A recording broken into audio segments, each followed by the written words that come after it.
Dewan Juri yang terhormat, Bapak Ibu tamu undangan, para penonton, inilah peserta nomor urut 22 UPT RSUD Laki Padada Tanah Toraja.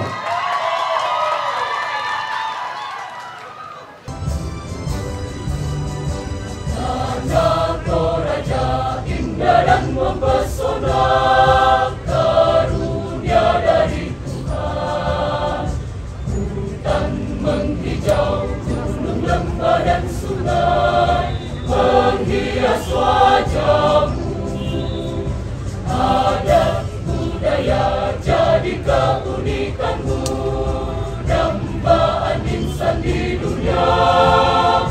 Ramadan santun masyarakatnya, selalu hidup rukun dan damai.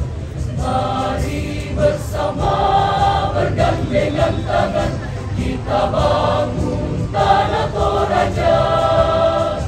Jadi pelopor dalam kebaikan, utamakan keadilan, wujudkan semangat bergotong royong, itulah ciri kita.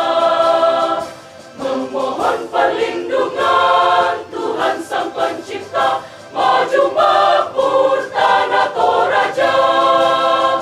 Saling mendukung, jangan menjatuhkan, hindarkanlah iri dan dengki.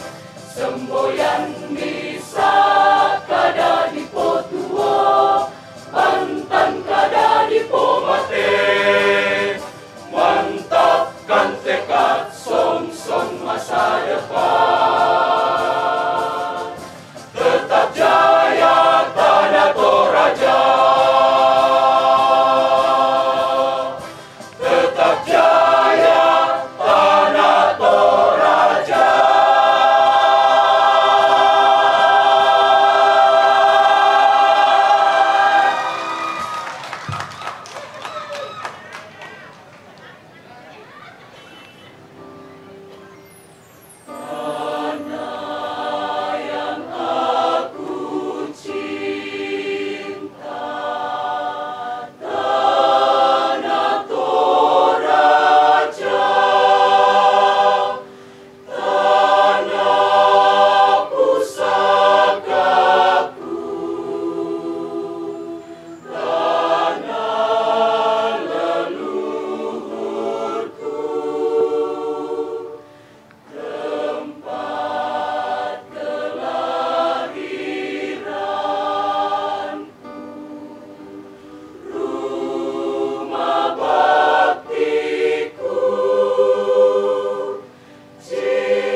Sama dong. Oke lah. Betul begini dengan lagi berada kalau Terima kasih.